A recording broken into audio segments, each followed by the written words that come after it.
ha ka quusan guusha. Maalinta ay ugu mugdiga badan tahay noloshu, maalinta ay ugu jahwareerka badan tahay noloshu, maalinta ay fursadaha kaa dhuntaan ayaad ugu baahi badan tahay guusha. Haddii caqabadaha nolosha ay kuula ekaadaan sida birta, adiguna samayso riyooyin kaa dhigaya aaladda birta dhalaalisa. Haddaad jaranjarada la weyso lugta midig, xusuusno waxaa kuu saaran lugta bidix. Never give up. Marka aad quusato, noloshu waa cadow kaliya ee ifka ku seejiya sacaadada iyo guusha nolosha. Haddii aad u istaagto xaqiijinta qofnimadaada, waxay noqon doontaa furaha kuu hooseeda guusha. diid hooseynta, diid isdhiibadda, diid quusta, diid isdhigashada. waxaa tahay hormuudka iyo hoggaanka noloshaada. haddii aad xaalad walba ka abaarto midda ugu sahlan, noloshu way adkaan doontaa. waxaadna door bidi doontaa cabashada, waxaad door bidi doontaa walbahaarka, waxaad door bidi doontaa cabsida iyo isku kalsooni la'aanta. haddii aad wajahdo xaaladaha adag ee nolosha, way kuu fududaan doontaa. waxaad la noolaan doontaa kalsooni, waxaad la noolaan doontaa farxad, waxaad la noolaan doontaa rajo. waa dabeecadda nolosha.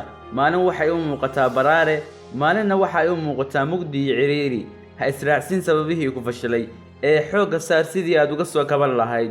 u istaag naftaada, ka howlgal arrimahaaga, hagaaji fikirkaaga.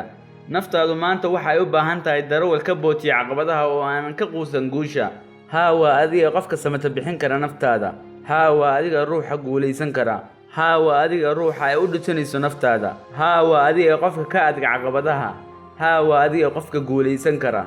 xuduudaha ay ugu horayso cabsida ee ku dahaana qalbiyadeenna waa sababta fashilka, waa sababta guuldarrada, waa sababta jahwareerka, waa sababta deganaansho la'aanta nolosha.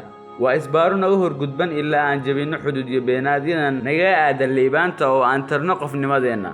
dadku waa ay kaa niyad jabinayaan riyooyinkaaga. dadku waxa ay kugu qalqaalinayaan inaad isdhiibto. dadku waa ay ku macno tiriyaan guusha, laakiin waxaad uga gudbi kartaa xaddiga xooganaantaada gudeed. ha ka cabsan fashilka, ha ka gaabsan dantaada, ha ka labalabayn go'aankaaga. maya, marnaba ha ogolaan in noloshu ay ka baxdo gacantaada oo ay noloshu kuu jiidato dhinaca ay doonto. si walba way u adag tahay noloshu, si walba waa ay noloshu ii tusto quus, kama quusanayo guusha. halka aan ishaaratay iyo waana xaqiijinayaa heegsigayga.